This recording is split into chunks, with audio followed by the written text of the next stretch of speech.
if you will. It's so beautiful.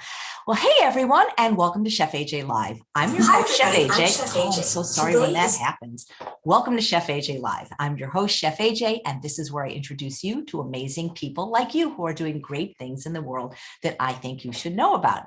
Well, today's guest is broadcasting from my very favorite state, Hawaii. So it's a little bit earlier for her. And I'm so excited because what she's going to be talking about is really important. We talk about diet a lot, like what to eat. But she's going to be talking about how to get plastic out of your diet. Please welcome to the show the co-founder of B.E.A.C.H, Suzanne Frazer. I love your headgear. Aloha, Chef AJ. Thank you so much for having me on your show. It's a great honor.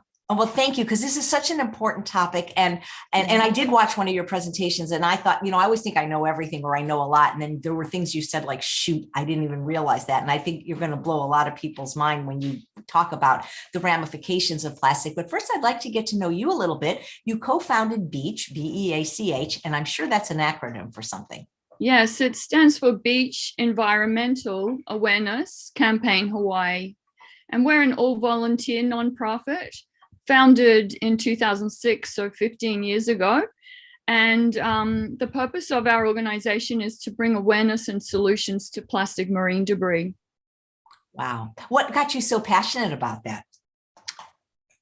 Well, I always cared about animals ever since I was little. If I saw a plastic bag floating along, I'd get mum to stop the car and jump out and grab it because I knew they were harmful to sea turtles. But then I came to Hawaii to do my master's degree and ended up taking a walk on a very dirty beach and found that no one thought it was their job to clean it up. And what struck me about the pollution was that it was very tiny, most of it. And that's concerning because how do you clean a beach of microplastic particles?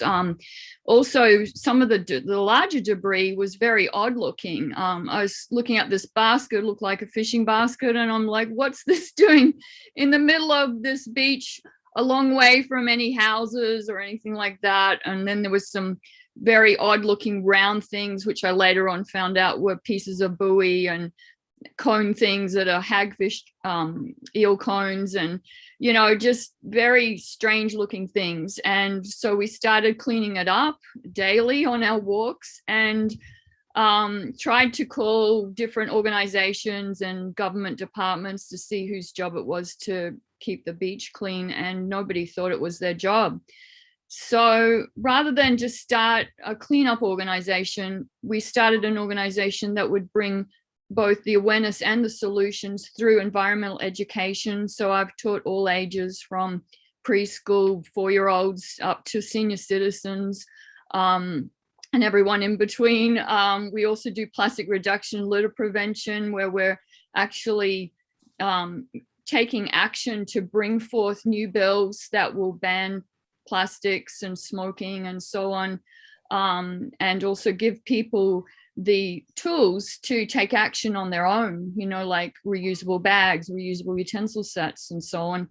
And also marine debris removal and research. So what we're focused on at the moment is finding the sources of the debris, because you've got to turn the tap off at the source and not keep putting it in and not just keep doing endless beach cleanups. So my current work at the moment is looking at each individual item and identifying what is this, where did it come from, if we can, who used it, what industry, so we can develop long-term solutions to this problem.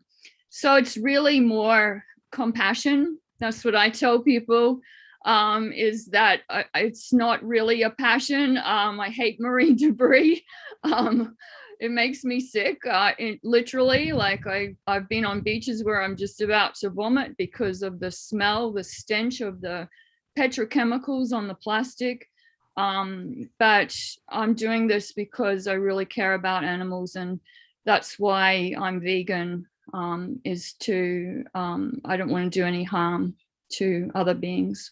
Well, thank you for being vegan. That's the same reason I became vegan 45 years ago. How long ago was that for you? Well, I became vegan 13 years ago in 2008. It was kind of the end part of my journey into becoming vegan, which started when I was a child. So I was vegetarian in childhood.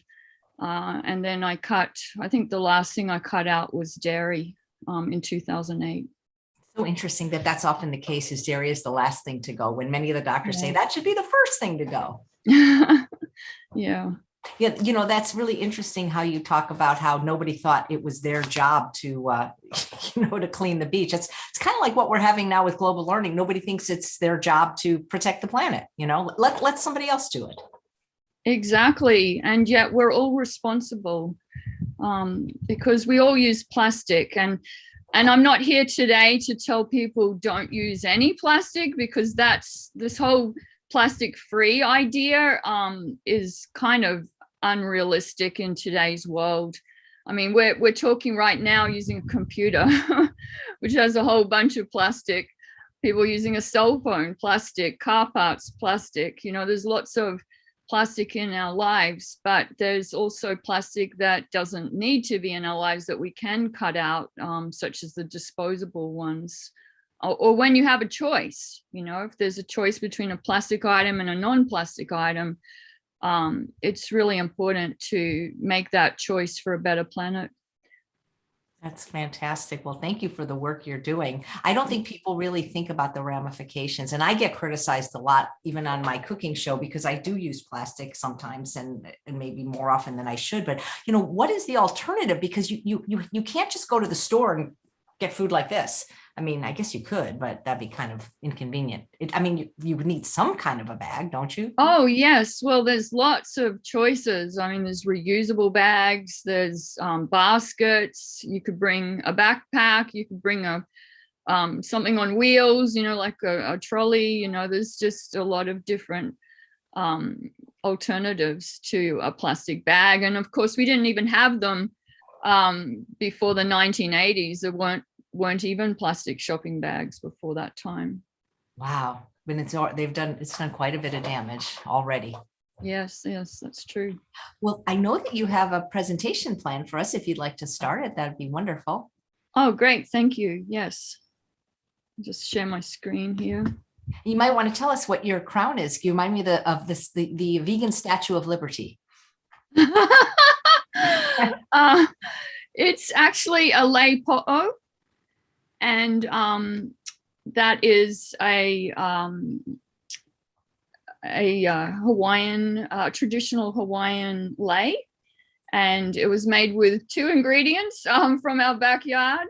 One is tea plants, and that makes the braid, and the other one is lawai, which are the ferns and the leaves that are that you braid into the lei. So I made this yesterday in honor of your show, and to bring nature and Hawaii to Chef AJ Live. Nice, thank you. How long have you lived in Hawaii? 21 years now. Oh, you lucky duck, you. What a great place to live. Okay, so can you see this? It looks okay. Looks great, thank you. All righty, let's get started. It's not moving. Why not? Oh, there we go. Okay, got it. Rightio. Well, again, it's a great honor to be here, and I want to just say aloha to everybody, and I hope you get inspired and want to take action, because it's only through taking actions that we can really bring change to this major environmental problem. So what I'll be covering today, quite a lot of slides, so I'll go as quick as I can.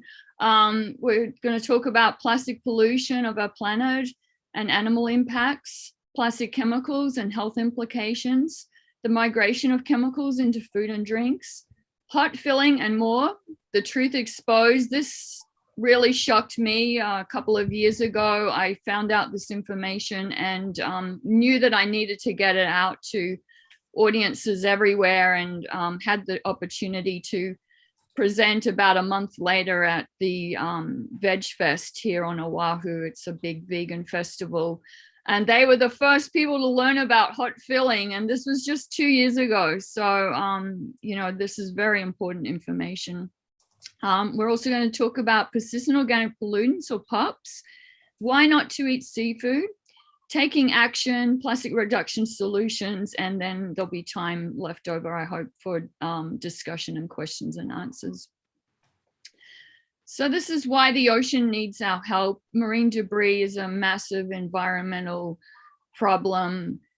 This is a photograph I took at Camilo Beach. This is 7 miles south of 7 miles, 7 miles north of South Point on the Big Island of Hawaii. And you can see all this. It's like a waterfall of trash coming down there. This is from the ocean. It's a very isolated beach. You have to drive on a very rough road in a 4-wheel drive to even get there. So this is not people came and dumped this. This is out of the ocean, vomiting it up.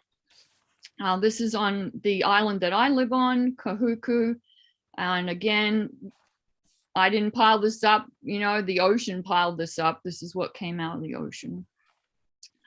This is another shot I took at Camilo Beach, known as the world's dirtiest beach. When we went there in 2007 for the first time, we found the beach was actually 1 foot deep in plastic. And this is why animals need our help. Oh. They're ingesting plastic.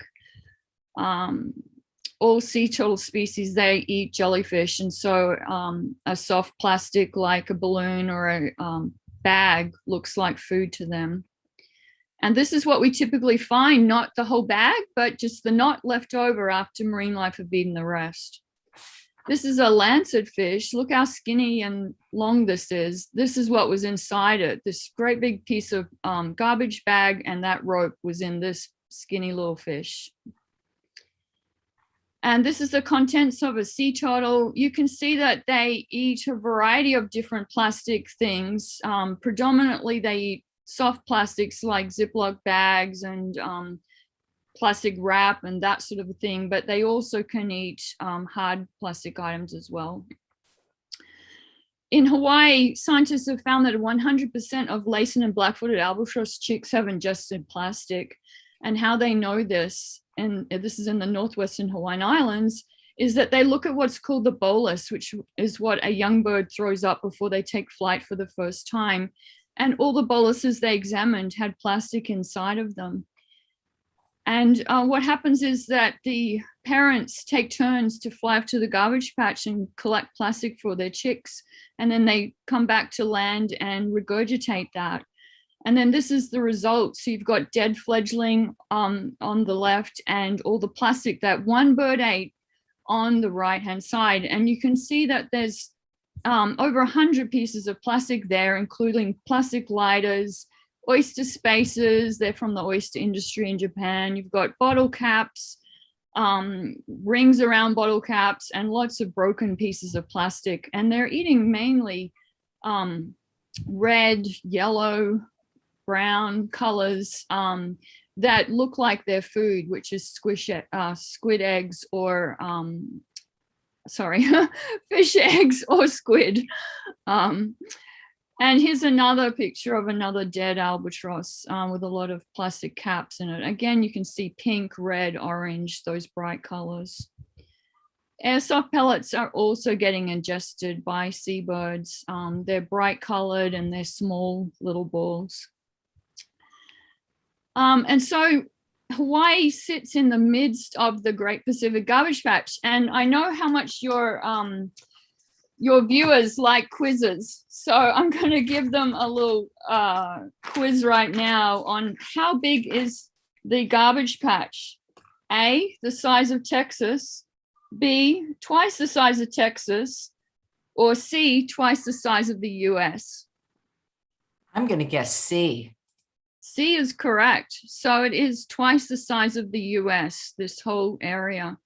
The North Pacific subtropical gyre, also known as the Great Pacific Garbage Patch.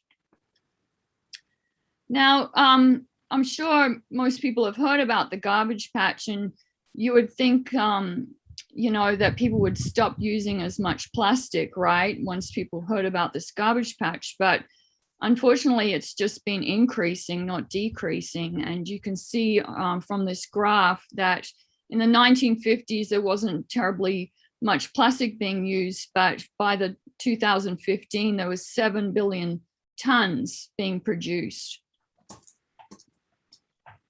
So I did a timeline about plastics because I wanted to just, it really occurred to me that I didn't see this much plastic when I was younger.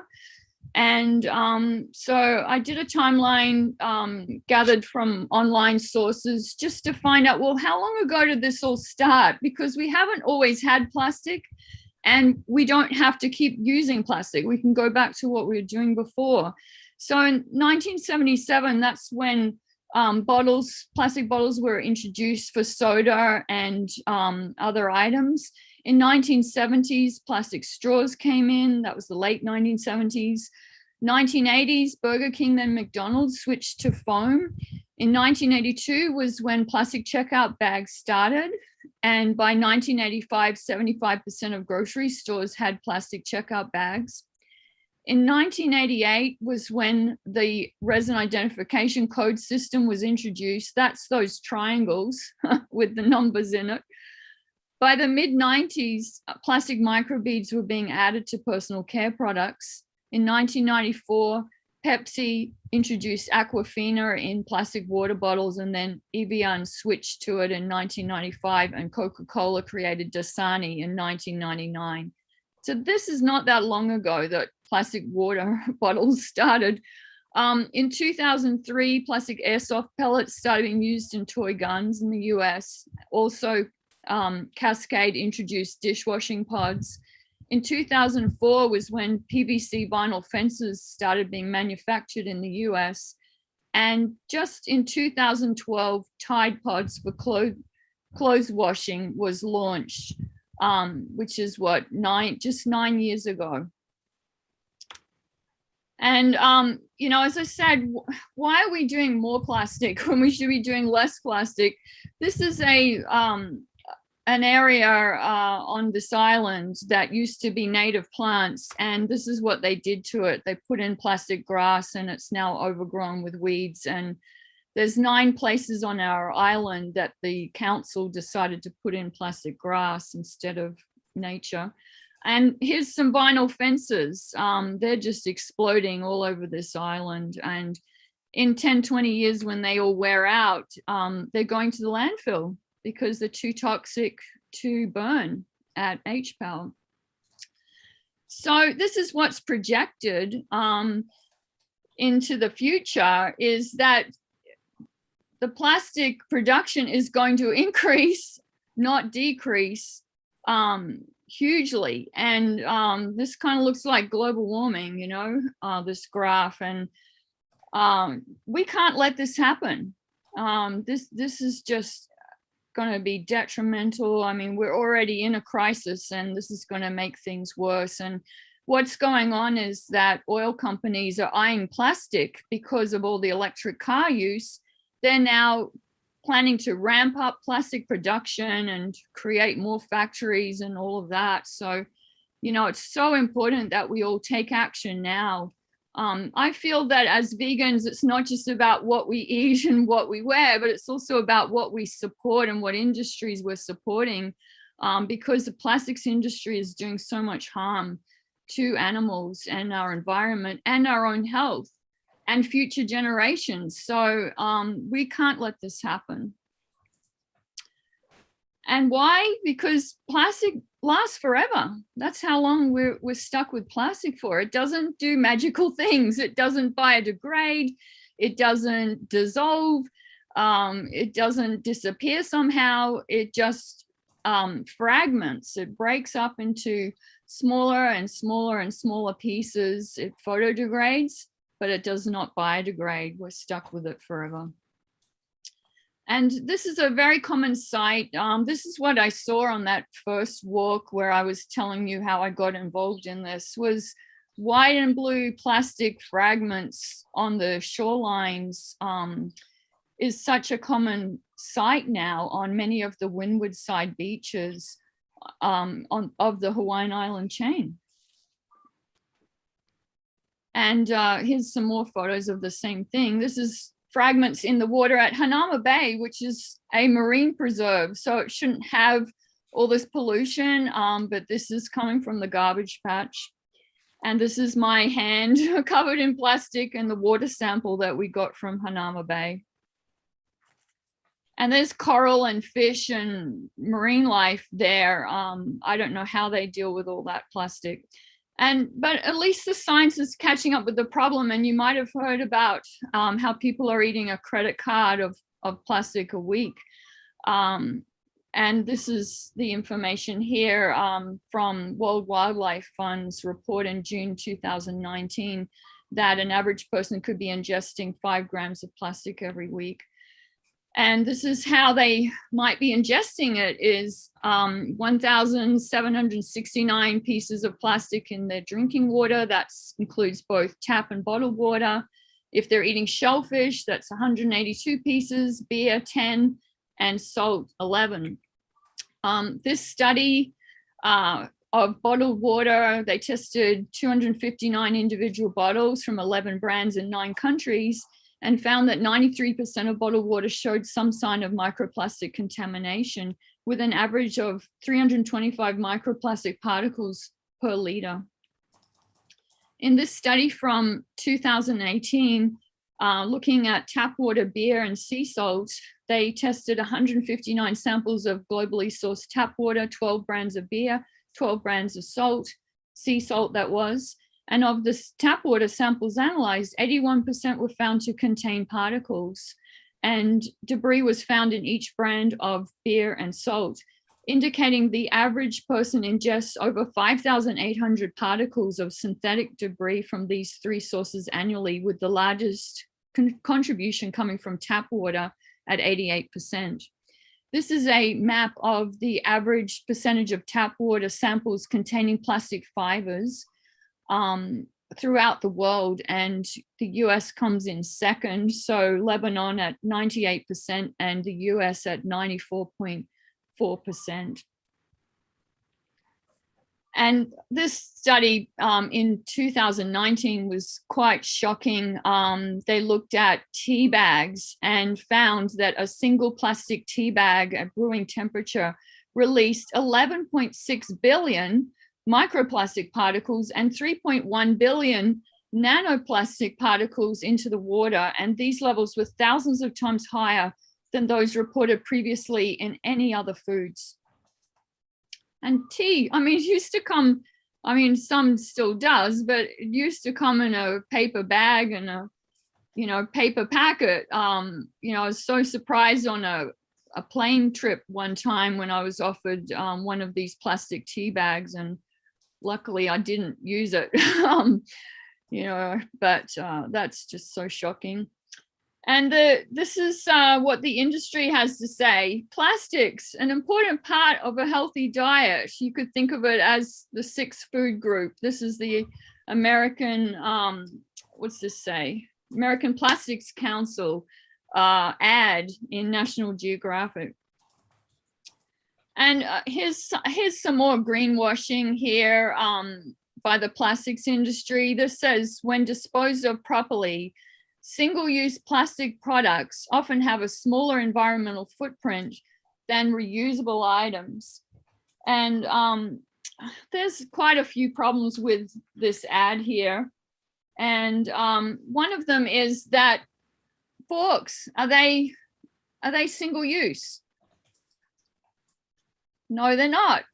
You can use them again. You can wash them again. When I was a kid, and there's a family gathering or something, and they had to get the plastic out, because there wasn't enough metal for everybody.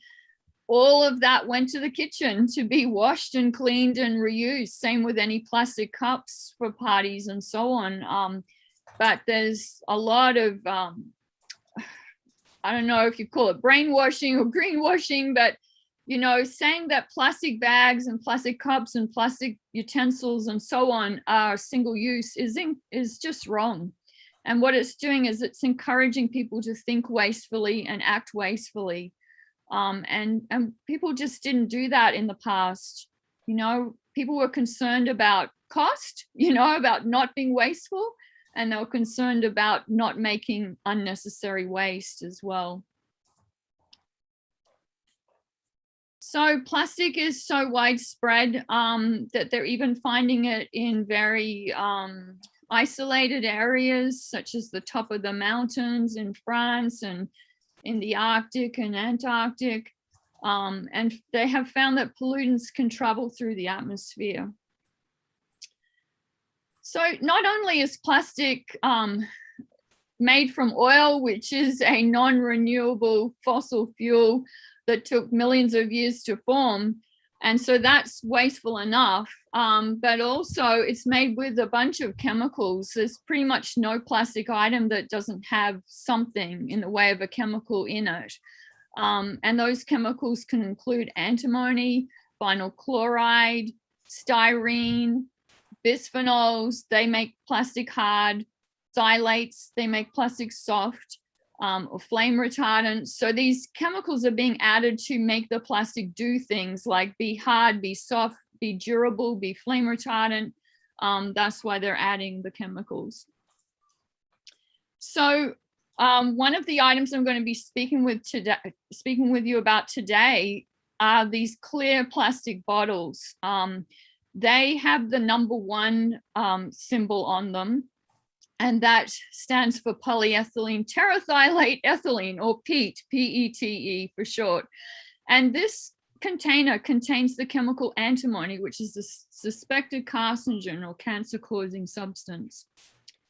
Polystyrene leaches the chemical styrene, which is toxic to the brain and nervous system and has been found to adversely affect red blood cells, liver, kidney, and stomach in animal studies. So you really don't want to be going to the buffet or going to the restaurant and taking out hot food in styrofoam, because you will be getting the chemical styrene with your food.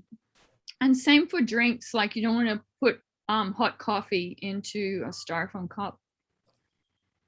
And this, according to the EPA, 100% of Americans have styrene in their bodies.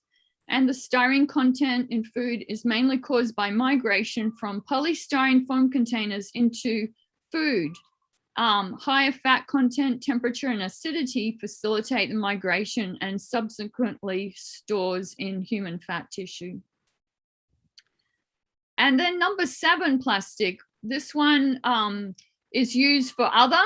It's also used for polycarbonate, and it can contain bisphenol A or BPA, which is a chemical that mimics the action of the human hormone estrogen and can leach from polycarbonate plastic. So this is a really bad idea to have one of these at home or at the office, because you're going to be getting minute amounts of BPA in your water. And you might be thinking, well, it's minute amounts, then, oh, that's okay then. Well, actually it isn't, because if you've heard of homeopathics, then you'll know that the more dilute it is, the more powerful it is. And that's the same with these chemicals that are mimicking estrogen, is that they have more of an effect at a lower dose than a higher dose. So avoid this if you can. And apparently they used to make glass ones, so I hope they go back to glass.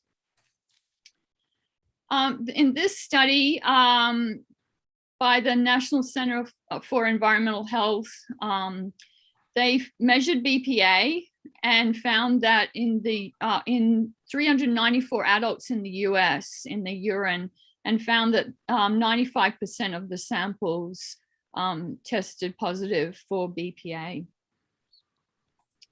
And BPA is linked to breast cancer, obesity, diabetes, and prostate cancer, and even canned foods and drinks are lined with plastic containing BPA. And BPA has also been associated with obesity in children and PCOS, or polycystic ovarian syndrome, in women.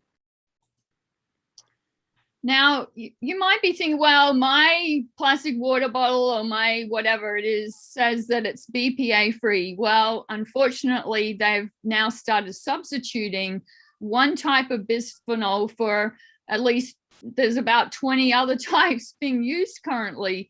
So it could be BPS, or it could be a BPF, BPC, BPB, BPE. They're all unhealthy. ChemTrust put out this report and said that companies are putting the public health at risk by replacing one harmful chemical with a similarly potentially toxic alternative. And they're looking at, this is all about bisphenols.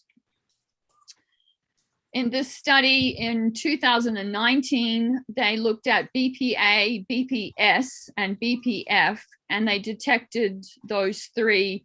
BPA was detected in 97.5%, BPS 87.8%, and BPF in 55.2% of urine samples of children and adolescents.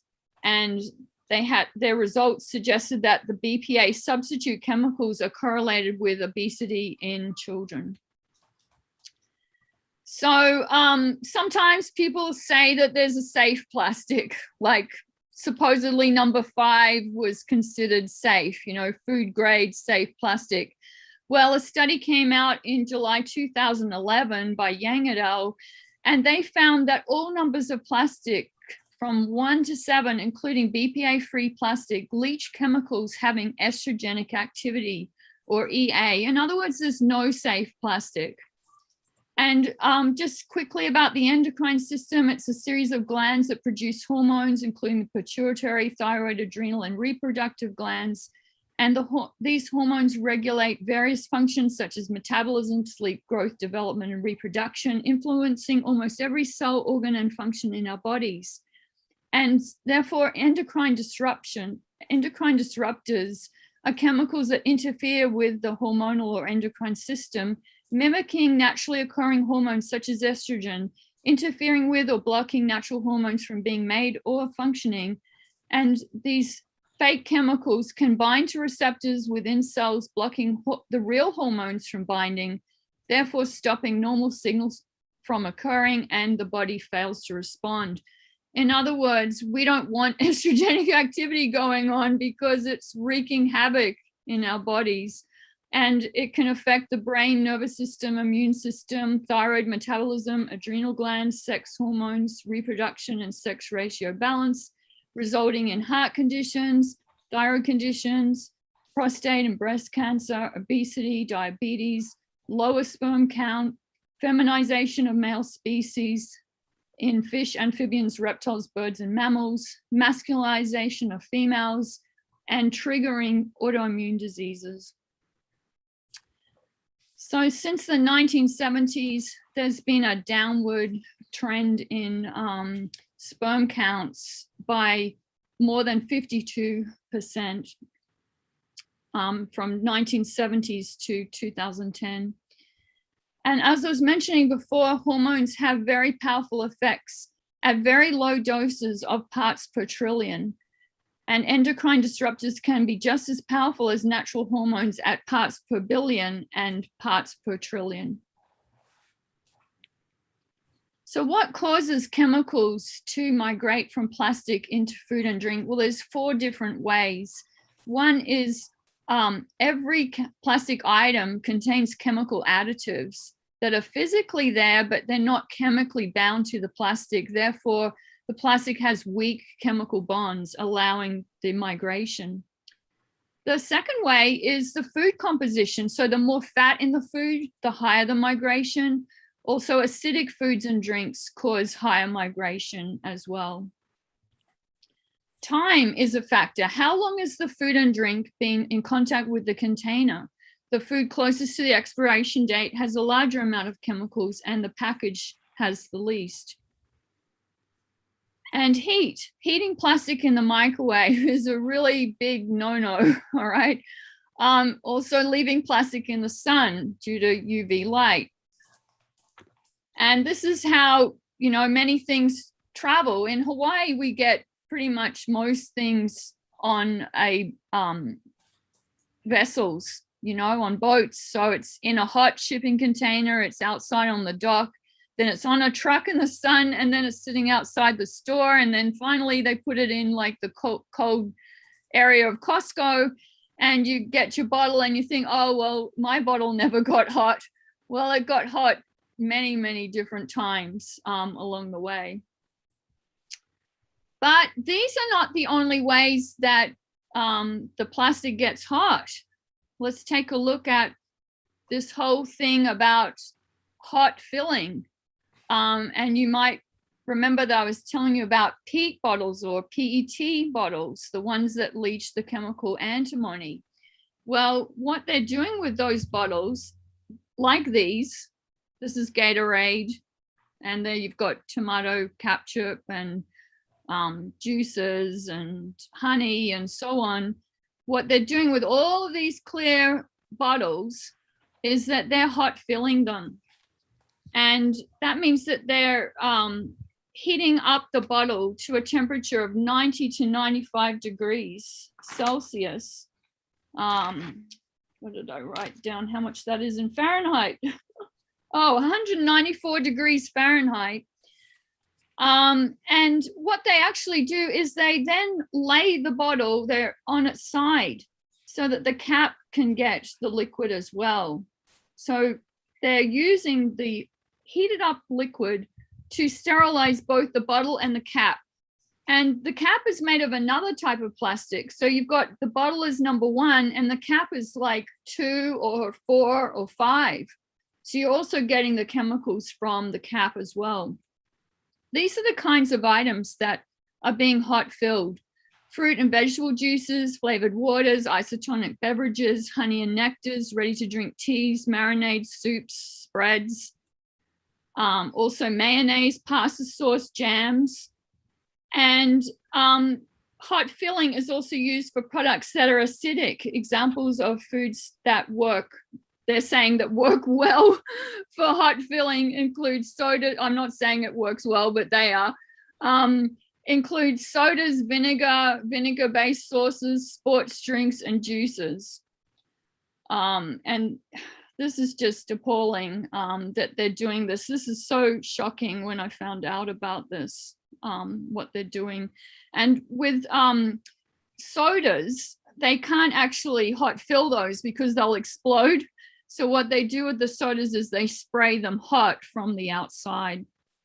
And this is what I found on the internet. It said that industry experts point to shifting consumer demand from carbonated soft drinks to healthier drinks like juices, teas, and enhanced waters that are hot filled.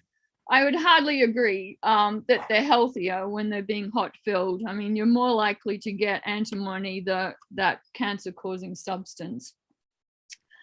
And the shock didn't stop there. You know, when I delved into this whole hot filling mess, I also found out that these Tetra Paks that look like cardboard boxes are actually lined with a plastic, the same plastic, polyethylene terephthalate ethylene. You know, PETE is on the inside of these Tetra Paks. That's not good news.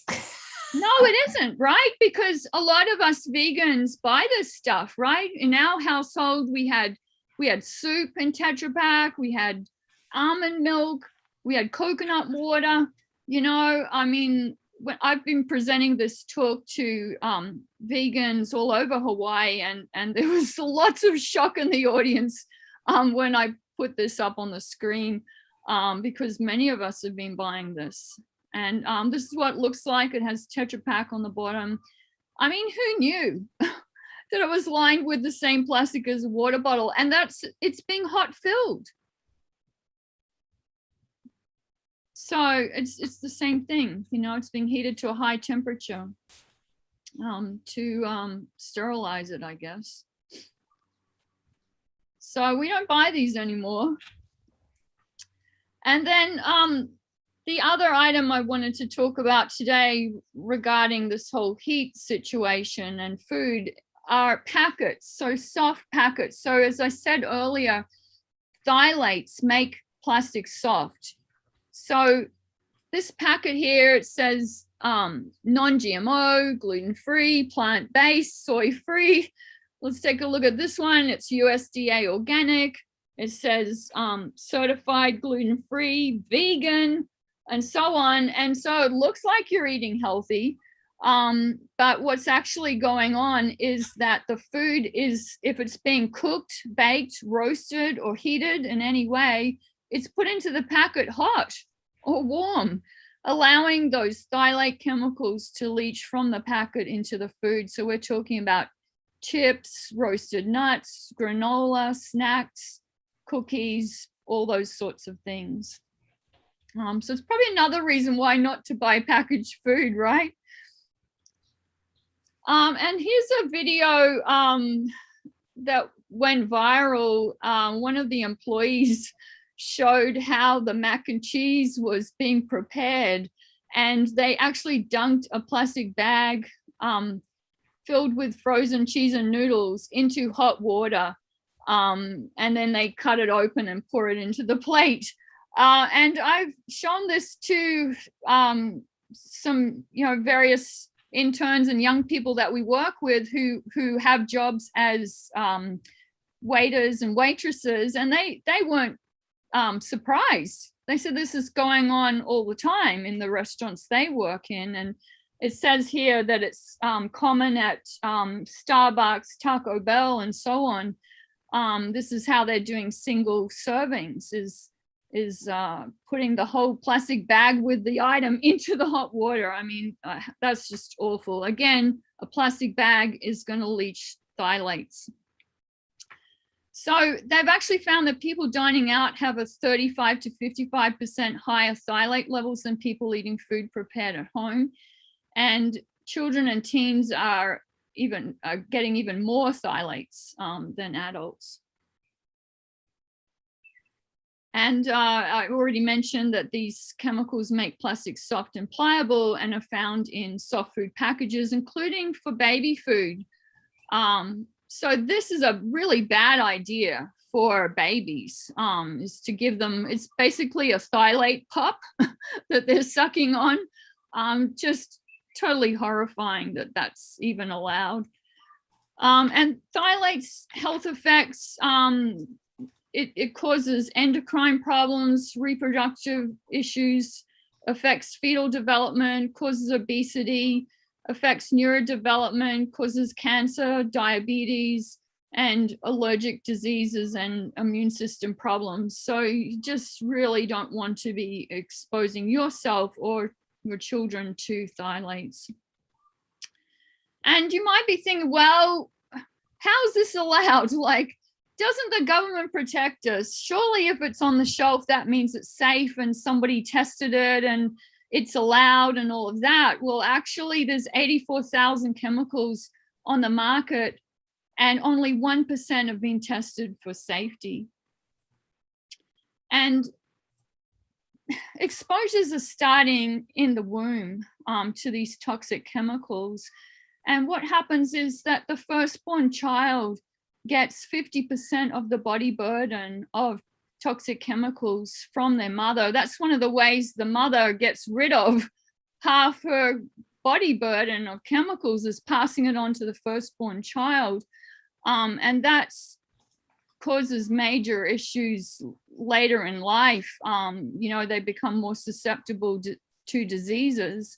And also in the womb, babies are very sensitive, and this causes intergenerational disease, because what that baby in the womb is being exposed to can then affect that child's grandchildren, great-grandchildren. We're talking about intergenerational problems here. And today, to some extent, babies are being born pre-polluted. Isn't that sad? Everything you're saying is sad, Suzanne. What's that? Everything you're saying is sad. I know. I mean, it is, right? Gosh, I mean, it's important though. And like, people are saying you should be giving this talk at Costco, in every store, in every school, in every restaurant, Right. I mean, isn't that true? I mean, a lot of us have been going through life not even knowing half this stuff, right? I mean, I didn't know until, I started doing this work. I mean, it just shocked me what has been going on and how these companies have been getting away with it. And, it's no wonder so many of us have got sick, like I have an autoimmune disease, and I'm sure it's from exposure to all kinds of chemicals that I had no clue about. I was doing all the wrong things, like microwaving plastic and eating canned food. And, when you're early 20s and living on your own, you're doing all these sort of things. So, and then you suffer later. So what's going on? What is being tested is they're testing one chemical. Well, they're not testing all the chemicals, but if they do test them, they're only testing one chemical at a time instead of the interaction of more than one chemical. They're not testing the situation of endocrine disruption or delayed toxicity. They're not looking at multi-generational effects. And they're certainly not looking at low dose exposure outcomes. They test one chemical at a time at a higher dose, and these tests are completely flawed and outdated. And there's so much science out there, there's so much information, and they're just ignoring it, I guess, because of these billion-dollar chemical industries, letting them get away with this. So getting back to the plastic marine debris problem, plastic in the ocean becomes more and more toxic because it accumulates what's called persistent organic pollutants, or POPs, like DDT and PCBs, up to 1 million times more concentrated on the surface of the plastic than in the surrounding seawater, which shows that plastic in the ocean is absorbing dangerous chemicals. And take a look at, these are called nurdles actually in this picture here. This is what oil is turned into. Little 5 millimeter, these are microplastics, balls of plastic that are then shipped to companies and melted down, and the chemicals are added. But look at the colors here. I mean, the black ones were made black and the white ones were made black, but look in the middle, the orange and the yellow ones, that's showing that these have been in the ocean for quite a long time and have been accumulating those chemicals. And they stink. Like I was telling you before, you can smell the petrochemicals on these. So it just blows me away that companies can do this. Coca-Cola unveiling the first ever sea green bottle recycled from plastic washed up from the oceans. Yuck. Who wants to be drinking DDT, PCBs? I mean, this is just awful. This is greenwashing at the highest greenwashing there ever could be.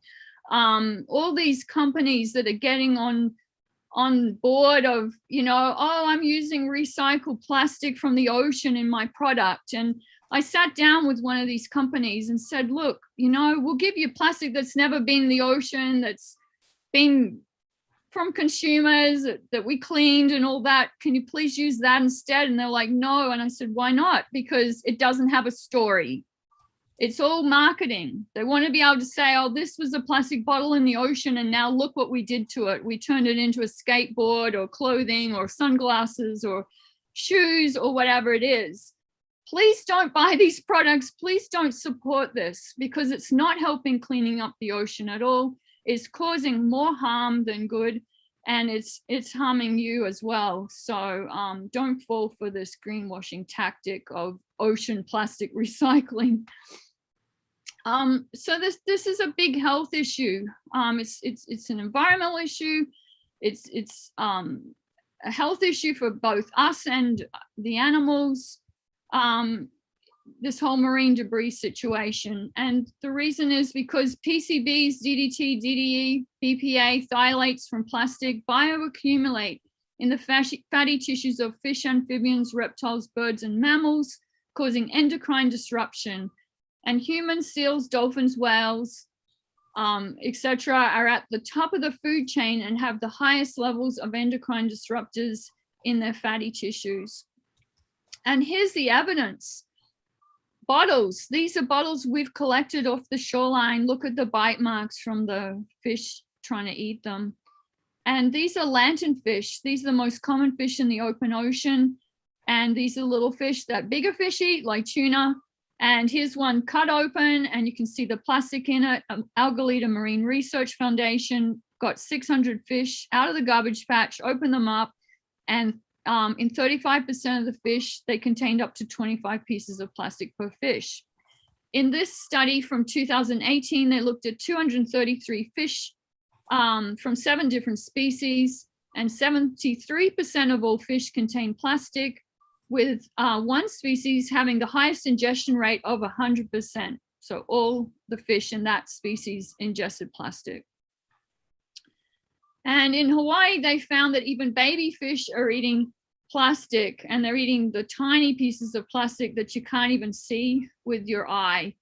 And they dissected 600 larval fish, and 48 of them were found to have ingested plastic particles. And these were in the stomachs of commercially fished species such as swordfish, mahi-mahi, and coral reef species like triggerfish. This is in our backyard, styrofoam in the water. I mean, this is just shocking. Where it came from was our neighbors' roofs. They were actually, there were 122 roofs, and they put styrofoam on all of the roofs. And this is all the styrofoam for one house that was going up. And there's a video on our YouTube channel of fish eating the styrofoam that fell in the water. And we're trying to stop them from putting styrofoam on our roof. And as I said earlier, styrofoam contains styrene, which is toxic, and plastic doesn't go away. So the little fish eat it and get it into their system, and then they get eaten by bigger fish, and it goes through the food chain. Here are some recent studies. There's one about toxicological effects of chemical contaminants absorbed by clams, and another one about mussels, another one about oysters. So all of these animals are ingesting plastic, and even coral is ingesting plastic, microplastic particles. They found that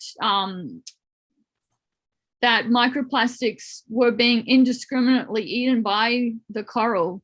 In fact, they're even choosing to eat the plastic over their natural food sources.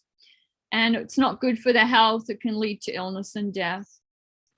And stress. And coral's already been stressed, right, by warming oceans and ocean acidification and all of the harmful fishing practices like dynamiting and bleaching and so on. And the last thing we need is for them to be also eating plastic. And it really doesn't stop there, because this one, when I found out about this, like, years ago, this was enough to confirm to me why eating fish was a bad idea.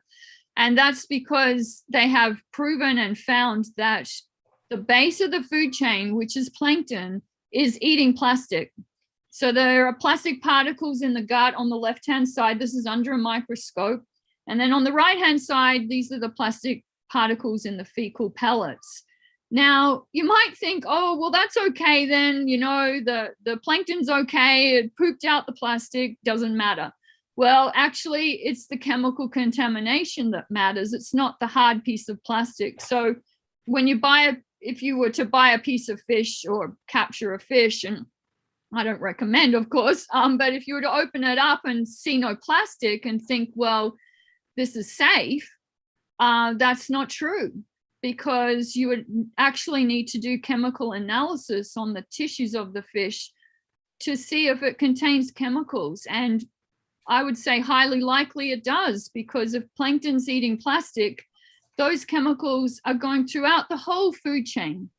So I really can't say at all that there's any safe fish to eat at all. I do not recommend you eat fish or seafood. And plastic's been getting very, very tiny, and the research is now looking at nano-sized particles of plastic and finding that they can be more damaging to marine species than larger sized plastics. And that nanoparticles can damage cell membranes, even move through the membranes. They found that nanoplastic particles had spread into surrounding organs, indicating that they had permeated the membrane. And how small is a nanoparticle? Well, it's smaller than a red blood cell on this scale, as you can see there. Smaller than DNA.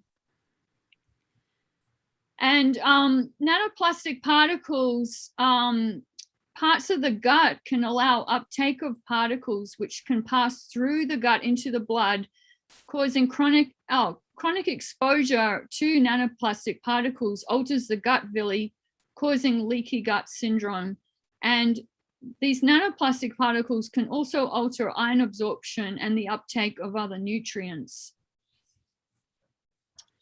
Now, the fishing industry, our research is about finding the sources of plastic marine debris and finding solutions. And so far in our preliminary results, we have found that the fishing industry, followed by the aquaculture industry, are the top polluters causing plastic marine debris in the ocean. I mean, there are other sources, but these two industries account for the majority. And I want to talk about ghost nets and fish aggregating devices. So ghost nets are nets that just keep on fishing. Actually, I've got to find it. Here we go. Ghost nets keep on fishing even after the fisherman has either lost it or discarded it on purpose. And they may capture a turtle, and then the turtle dies and decomposes, and the net goes along and fishes again and captures another animal. And that's what ghost fishing is about. Fish aggregating devices are purposefully dropped bundles of rope and net into the ocean with a satellite tracking buoy on it, so that it can make an artificial environment where little fish will accumulate underneath it. And that's causing a lot of harm. This is another problem with fishing nets. Is this washed up on a beach that we're at on Lanai, and we tried to pick it up. It looks really small, right? But it was super heavy, and the reason why was because of all the broken coral. It had ripped quite large pieces of coral off the reef. There is at least 20 of those underneath that net.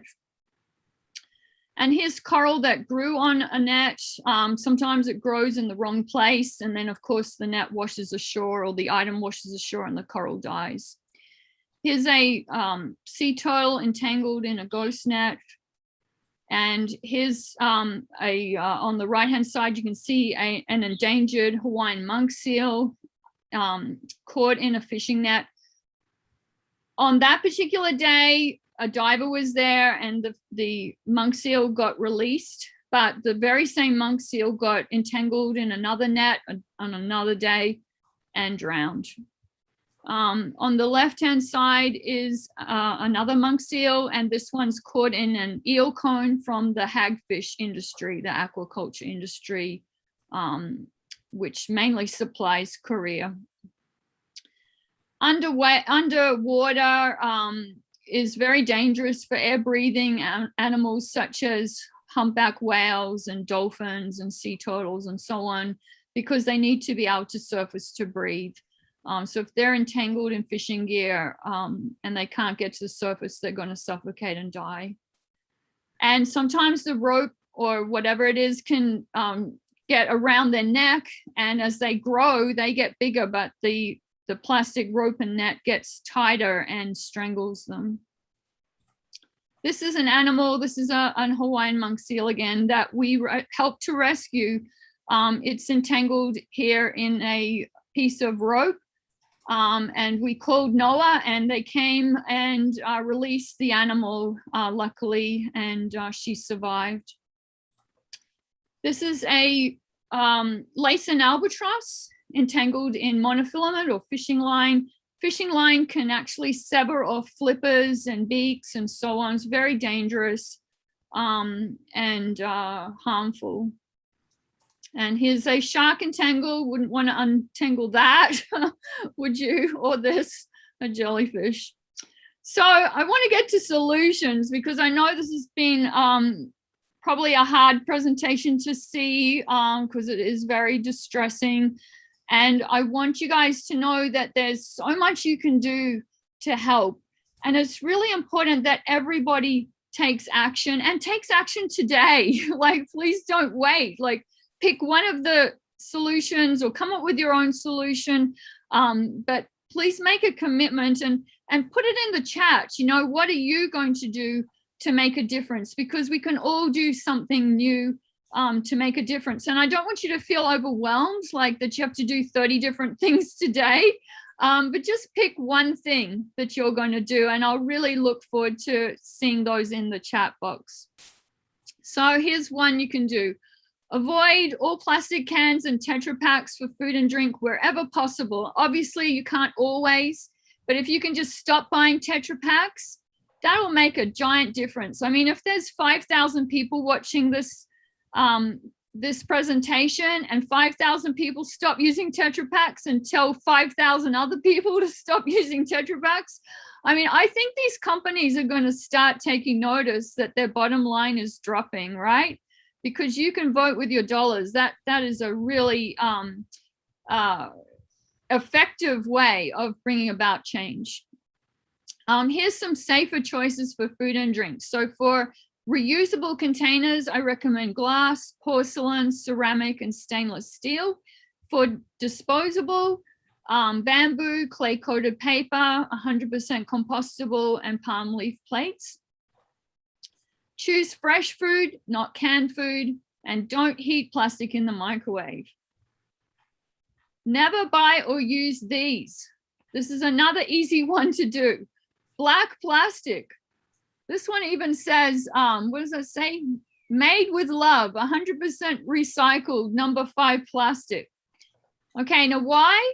Because black plastic is made from recycled e-waste, which is contaminated with chromium, brominated flame retardants, chlorine, cadmium, mercury, lead, antimony. Isn't that awful? So you don't want to be cooking with these. Throw them out. I recommend, don't even donate them. They're too toxic to donate. Put these in the rubbish bin when you get home, or if you're at home. You don't want to use these for cooking anymore. And which one would you choose? You know, if you're going to buy this, I think these containers were for mushrooms, you know, so we've got the compostable container on the left and we've got the black plastic one on the right. Obviously, you'd pick the compostable one. Oh, make sure you cut any rings, you know, like this piece of plastic that came around a container. Anything, any rings at all, like even coat hangers, you know, cut them so that no animal can get stuck in them. There's hidden plastic, including in chewing gum, you know, so the gum base can be made of plastic. Microbeads. President Obama passed the Microbead Free Waters Act, which applied to rinse off products like toothpaste and scrubs, but it can still be in microbeads can still be in makeup. So there's a whole bunch of different microbeads. This is a really long list here, but here's the main ones: polyethylene, polypropylene, PMMA, acrylates copolymer, acrylates cross polymer. So if you've got like liquid hand soap at home, check your shampoo, shaving cream, like go look in all your personal care products after this talk. And if you see any of these things in it, throw it out or donate it to a school so they can do a science project on getting the microbeads out or something. But you do not want to be putting hundreds of thousands of microbeads down the drain, because our water system, the sewer system, it can't collect the microbeads. They're just too small to collect in the wastewater system. So don't use anything that has these things in it. And that can include makeup and so on. Now, cosmetics, I want to talk a little bit about that. Nanoplastic particles in cosmetics are able to get into the lungs through leave-on cosmetics that contain plastics such as styrene copolymer, acrylates copolymer. They've found there is a direct human uptake of plastic particles from cosmetics and personal care products. And that's why all sizes of plastic need to be banned in leave-on products. That includes even sunscreen and so on. And believe it or not, there's also now liquid plastic being used in beauty products. So if your mascara is, waterproof, it's quite likely it has liquid plastic in it. So look for those words: polymer, copolymer, cross polymer, you know, and any of those plastic words like styrene and polyethylene. So here's some good choices. So these are shampoo soaps, so you don't have to use a bottle. Microfibers can be found, well, actually microfibers come off plastic clothing. Plastic water bottles are turned into plastic clothing like polyester, and into things like, what do you call those really warm, cuddly blankets and jackets and so on, can be made of plastic as well. So you really want to avoid buying plastic clothing. Story of Stuff has some really great cartoons and things, or animated videos. And this is from their video, and it said there's an estimated 1.4 million trillion plastic microfibers in our ocean. Again, wastewater can't collect them all. And in Patagonia's study, they found that a single fleece, oh, that's the word, fleece. I was trying to think of fleece. And a single fleece jacket, it can shed as many as 250,000 synthetic fibers when it's being washed. Okay, K-cups. These are terrible, wasteful, single-use plastic, but also, not only is that bad for the environment, it's bad for your health, because you're getting coffee with chemicals, because you're running hot water through plastic. Even the reusable ones. This is apparently a reusable K-cup, and it's made of plastic, number 5 plastic, I think. So you're getting estrogenic chemicals again. Tide Pods, single-use plastic, harmful, terrible idea that just came in like 9 years ago. Please don't use these for either the washing machine or the dishwasher, because as I said before, plastic does not do magical things. It does not dissolve. What it's actually going to do is it's going to clog up your washing machine, and you're going to have to get it repaired. So if you've got any of these at home, split them open, use the powder up, because I don't want you to waste the product. So use the thing inside, but throw the plastic out, because it's made of polyvinyl alcohol, a type of plastic that's actually toxic to fish. And say no thanks. Like, you can refuse unnecessary plastics. Like, do we really need this green grass thing in the sushi? Of course not. Or plastic straws? No. You know, and this is not even green. I mean, this is being advertised on Green Earth kind of websites as being a good alternative to laundry detergent. But again, these are coated with polyvinyl alcohol. So you're going to be harming fish if you use these laundry strips in your washing machine. Reducing, so buy fresh fruit and vegetables wherever possible, not wrapped in plastic. And we've got so much great local produce. And these are good too, you know, in paper bags or boxes or compostable containers. These are great, support it. Compostable alternatives to plastic, only use when necessary. They contain no benzene, no styrene, no oil. If there was a composting facility, they would break down in 30 to 180 days. They can be made of potatoes or sugarcane and so on. But this, I'm not recommending this one. This is also a compostable item, but it's TPLA, and that means talc is being added to the polylactic acid, and it's 30% talc and 70% non-GMO PLA. So I don't think that's a good idea. Reuse your own glass straw, metal straw, bamboo straw, your own reusable shopping bag, your own produce bags made of, these are organic cotton, and they have the tar weight, so you can have that deducted from the weight. Bring your own bowls, glass bowls for takeout food from a restaurant, or take the leftovers home. Bring your own reusable bamboo utensil set when you're eating out or to work. Of course, your own containers for drinks, both cold and hot. And buy items made of glass, stainless steel, and bamboo wherever possible. So this is way better for babies than those soft packets that we're looking at earlier. These are glass jars. Wax wraps can be used instead of plastic wrap, because plastic wrap can contain PVC.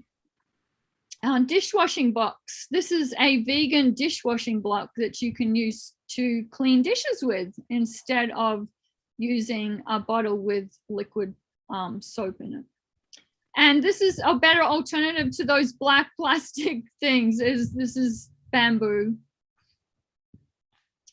And this is how we make our nut milk at home. We just soak the nuts overnight and then put it into this stainless steel container and press go, and it makes the nut milk.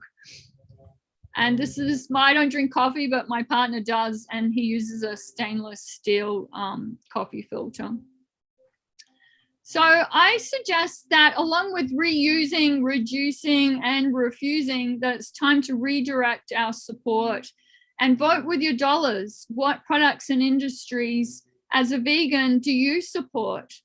And, you know, our health and that of the environment are intertwined, and one affects the other. So if you're making good choices for yourself, for your health, then you're going to be making good choices for the environment and marine life. And the converse is true. Like if you're making bad choices, that's going to be bad for the environment as well. Our everyday choices, including what we eat and what we buy, can make a difference to protecting our health, marine life, and that of our ocean planet. So I hope you guys got inspired. I hope I see lots of different solutions in the chat box, and go forth, everyone, and help us save our planet and marine life. Thank you. Wow, that was the best presentation on the subject I've ever seen. Thank you so much. You're welcome. You know, I just end up feeling like a terrible person though. Oh.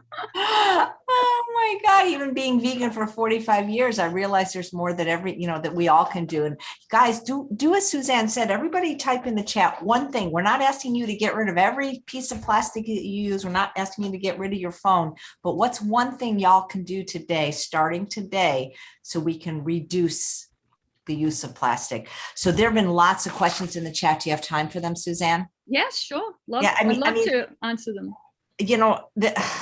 Just the fact that it's being stored in our fat is like, that's terrible. Oh, isn't it? Yeah. You think about it, those of us that are vegan, we're not eating these fish. So, I mean, right there, we're getting less, because if the fish are full, I mean, it's such a mess. The first question actually was from Mandy, wondering if you're originally from Australia. Oh, yes, I am. Yes. Parents are from New Zealand. Great. And then Manika said, what again are the plants that you use to make your beautiful hat? Yes, did I bring them in here? And do you mind bringing me that packet? And she wanted you to spell them. I guess it's something she hasn't heard of. Can you bring that? Do you have it? I was going to show it to you. I think Dean might be able to find it for me.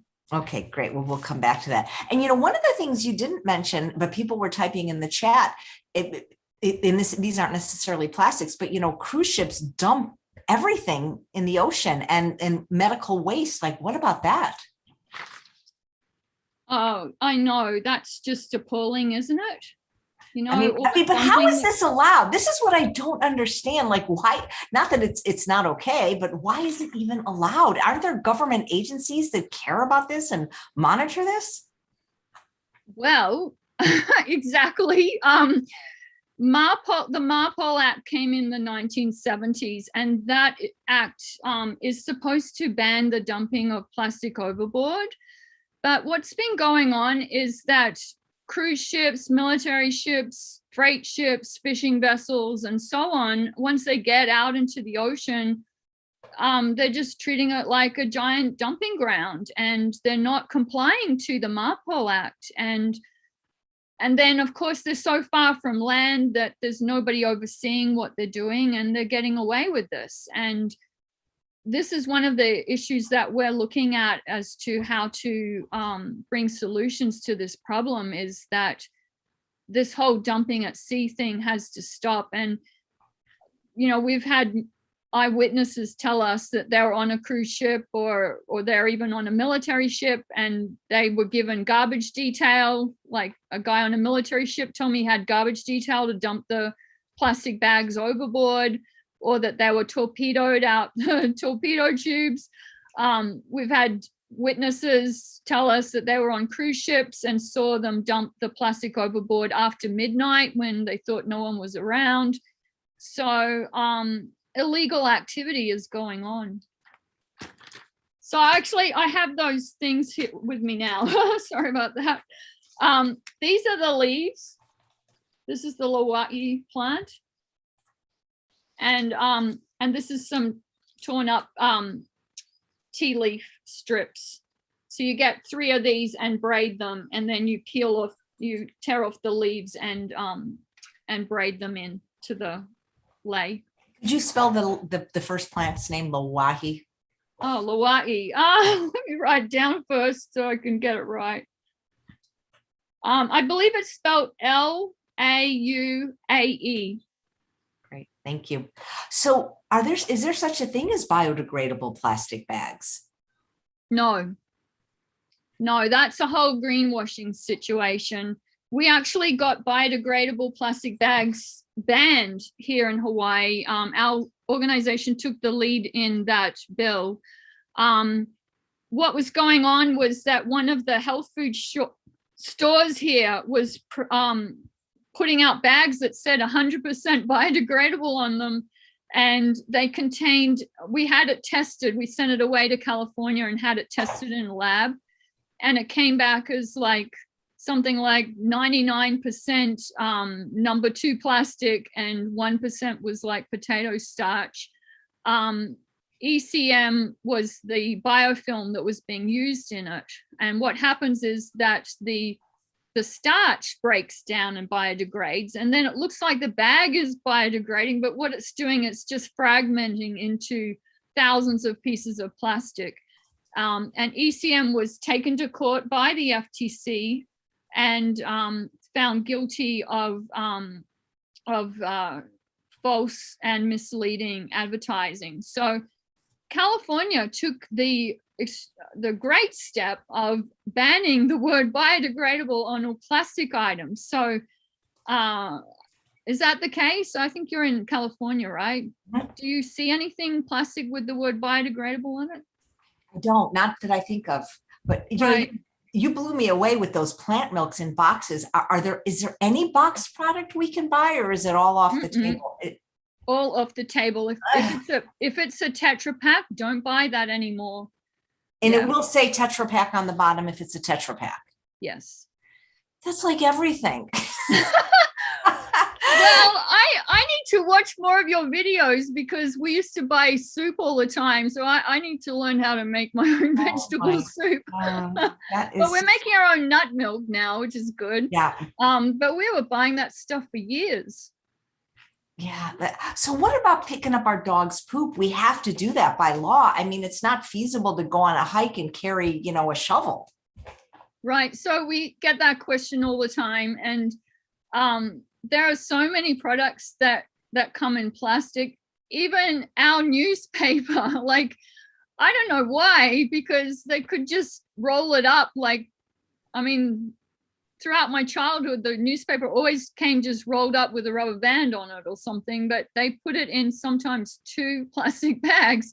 So we save those plastic bags. If the rice comes in a bag or whatever it is we're getting, I mean, we try to buy bulk wherever we can. But if you're getting any plastic bags for anything, we save every single one of them because we have cats, so we need to dispose of the cat poop and reuse all of those bags. That's exactly what I do. You know, when anything comes in a bag, that's exactly what I do, because I don't just I never throw it away. So yeah, paper bags for poop. She's saying, I don't know. That could, depending on the poop, that might not be so easy. Well, how about newspaper? Like, how about a few layers of newspaper? That should work. They make newspapers anymore? I haven't seen a newspaper in Oh, you don't get newspapers anymore. Wow. No, I mean, I didn't even know they still make them. So let me see if there's anything. So Colleen said, what about if the Tetra Pak says BPA free? Is that just a scam? No, don't buy it. No more Tetra Paks. And as I said earlier, BPA it's being substituted. So put another letter after it. B.P.S.H, B.C.H, whatever it is, they're substituting it. That's greenwashing again. I'm gonna have to watch this again, but it's just, it is really depressing, and I mean that as a compliment. You know, I mean, you know, it was really hard though, and you know, at the height of the pandemic, we could not bring in our own bags. It was not allowed. Mm-hmm. We had no choice. I mean, we had the same going on here. It was very frustrating.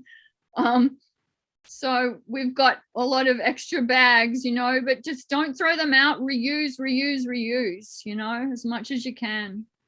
Jesse wanted to know, is there any presentations available on your website? I did post a link to your website in the chat, in the show notes, and also a link to donate. Are you on Amazon? Are you on Amazon Smile? Yes, we are. Perfect, because that way, guys, if you can't donate, why not change your charity to Amazon Smile? And if you don't have a charity, pick this wonderful organization. Anytime you shop on Amazon, you have the choice to go through a different website, amazon.smile.com, and pennies, it seems like a little, but a lot adds up, because I mean, the charity that I picked last year made like $4,000 because of me. Wow. So you can, I guess I shop a lot, but you can pick B.E.A.C.H as your Amazon Smile charity. That's great that you do that. We should put that in the show notes as well. Thank you very much. Yes, we might be listed with our big long name like Beach Environmental Awareness Campaign Hawaii, but we so appreciate all the support. We've got a really big job ahead, you know. Of course, we've already done a lot already, but we're really slugging it out on this research project to get to the end, you know, and get those results out and the solutions out, and we're going to need all the help we can get so we can get these solutions worldwide. Right. So how do you spend your days? Like, what do you obviously you're doing a lot, but like, are you speaking at schools? Are you speaking at corporations? Well, with the pandemic, obviously, we were in lockdown a couple times here in Hawaii, and having an autoimmune disease, and I also have a congenital heart disease. So I've actually had to, you know, stay out of the schools because I'm high risk for COVID. So I have done some presentations online for universities, and we do have interns coming in and working with us, and I give these presentations to them. They're environmental studies students. My day, every day, consists of looking at marine debris, examining it with a magnifying glass sometimes, and discerning what it is, where it came from, you know, who used it, what industry, and counting and recording that debris. So that's a major part of my day.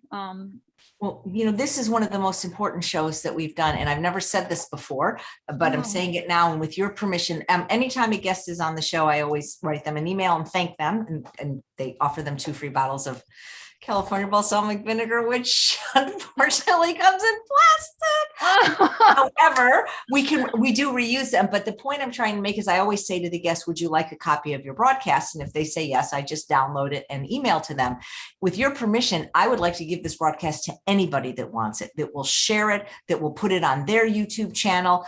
Would that be okay with you? Yes, please do. So guys, you hear that. If you want a copy of this, if you already have a YouTube channel, and please just write us through our website, chefaj.com, and we will download this presentation and give it to you, because we need everybody to see this. And yes, I need to do better. It's like, it's just, you always feel like at the end of the day, no matter how much I do, it's just not enough to save the planet.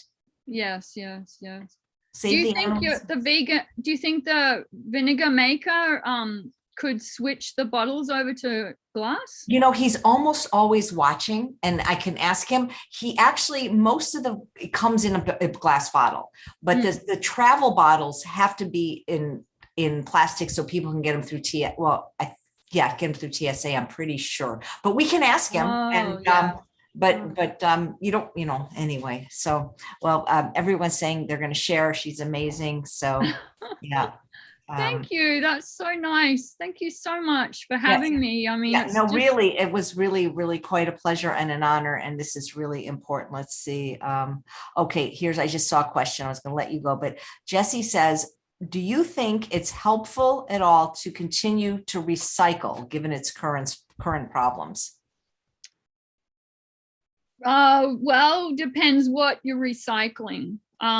Glass, yes. Great. Keep recycling. Metal, yes. Paper, yes. Cardboard, yes. Plastic, probably not. I mean, it never was that great in the first place. It was actually kind of a con by the industry. I really highly recommend you guys watch Plastic Wars if you haven't already seen that documentary. It's excellent. It really goes in depth about this whole recycling situation, and why it was invented in the first place. Was back in the 1980s when plastic came in and everybody got alarmed about it. And so they decided to put those triangles on everything and make everyone think that everything's recyclable, when actually only 1% to 2% was ever getting recycled in the first place. And now, I don't know, it's doubtful if any of it's getting recycled. I was doing a cleanup one day near a recycling facility, and I was cleaning up bottle caps and plastic utensils and other things like that. And then I came across a few plastic bottles. So I thought, oh, well, I'll just go give them into the redemption place. And they threw them in the garbage bin. And I said, oh, why did you put those in the garbage bin? And they went, oh, we'll sort it out later. And I thought, no, they're not. They're not going to sort that out later. They were throwing them out. So you can keep putting the recycling in your recycle bin if you want to. Make sure you put the right numbers in there, by the way. If you put everything plastic that has a triangle in there, that's just wishful thinking. It's got to be the exact number that your recycling facility takes, so check with your local government as to what those are. But here's the best thing you can do. Don't buy the plastic in the first place. If you can avoid it, if there's a better choice, if you can choose a glass bottle of vitamins instead of a plastic bottle of vitamins, choose the glass bottle every time. Same with, you're buying cooking items and so on. Make sure you buy the glass bottle and not the plastic bottle. Oh boy, Linda says, does tofu, like, the tofu, like the Morinu, is that a Tetra Pak? I'm not familiar. Is that the tray No, container? it's not the tray one. It's this kind that's shelf stable, and it's like it's in a box. I don't have any. I'm allergic to. I'm not familiar. I actually I don't eat tofu. I always used to think I was such a terrible vegan because I don't eat tofu and I don't like soy and beans and stuff. So I don't really know about the tofu. Sorry about that. Oh boy, somebody's saying the tofu is in Tetra Pak. Oh my God, we are so screwed. We're just going to have to all live on a little vegan farm together and grow our own food and just. Exactly. Oh, what are you going to do? Well, gosh, this is amazing. And I'm going to send this to Dr. McDougall in case I know he watches my show sometimes, but I know he's really cares about the ocean and the environment. And that's his passion now. He says that Mother Earth is now his patient. So this is fantastic, you know? Yeah. Well, I wish I could say you brightened my day, but you're doing such important work, and I really, really appreciate that. Thank you. And so are you. I mean, your talks are amazing. I mean, so innovative, creative, and simple things that people can do to make a new exciting meal. Like, you know, I'm really looking forward to diving into even more of your videos and learning a lot from you too. Well, thank you so much. And here's the bad news. Judith says the tofu does say Tetra Pak on it. So, oh gosh, it's just, we keep uncovering more and more ways that we're destroying the planet and hurting our health, aren't we? And we don't even know long-term what the damage will be, you know? Exactly. I mean, you know, and some people say, well, a little bit of this or a little bit of that doesn't matter, kind of a thing. But it does matter, you know, these changes do matter. Okay, it's really important to take action, not only saving your own health, like if you're at the age that you can still have kids and you're planning to have kids, then you've got to make these changes for the health of your babies and for the health of their children and grandchildren and great-great-grandchildren. And then if that's not you, and you know, then you've got to think about your long-term health, the planet's health, the animals' health. I mean, I think all of those reasons are a good enough reason to take one step and do it today. You know, we can't wait. This is too urgent. I mean, that's why I'm actually a dance educator. I put my whole career aside to do what I can while I'm here. And we just need everyone needs to step up and do it today to make a difference. Yeah. And you can only do it together. You would think it would be enough just the fact that it's harming the ocean and the animals, but we're eating this stuff. I mean, it's getting into our tissues and all the things you talked about with estrogen. I've had a few experts on the show like Dr. Vivian Chen that talked about, and Dr. Frank Sabatino about how bad that is just for our health too. Exactly. Yes. I watched her show. That was really good. Yeah. Dr. Vivian Chen. Yeah. Question. I was going to keep wanting to let you go, but we keep getting more questions. Okay. What about disposable? Oh, no. Okay. I know we got you up early for this because Hawaii's 3 hours earlier, but what about, no, you're good. What about disposable diapers? And what about silicone baking pans? Oh, I hate disposable diapers. I mean, they're made of plastic, right? Terrible idea. I mean, when I was a baby, you know, my mom used washable diapers made of cotton cloth. You know, that's much better, much healthier, less wasteful.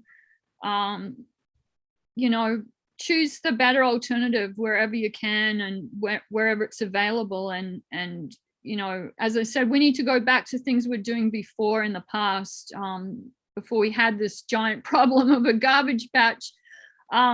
So please, I know it's extra work to clean them and all of that sort of thing, but if you're doing it to you know, what I think it's always important to keep in the forefront of our minds is this wasteful or is this helpful? You know, am I harming anything or am I doing good?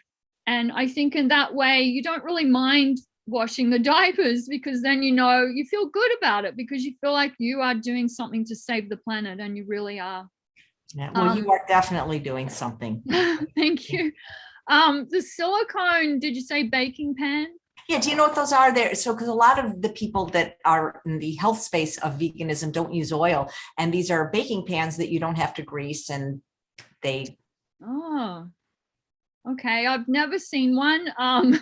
But what I could say about silicone, I mean, obviously it's made from sand, but the only issue is what else do they put in it?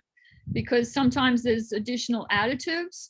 So it would be good to contact the company and ask for a material safety data sheet to find out what else is in the baking pan. Great. And then check out those ingredients, and then if they're okay, well then it should be okay. Well, the nice thing about silicone pans is you buy one and you use it over and over again. You're not reusing it like parchment paper, for example. And what about feminine protection products? Oh, before I get to that, I think I would choose the parchment paper. Like if that was an alternative, I'd use the parchment paper, by the way. Feminine products, well, they do have some different reusable type feminine products these days. I'm not an expert on those. I passed that time in my life, so I've no experience of using those.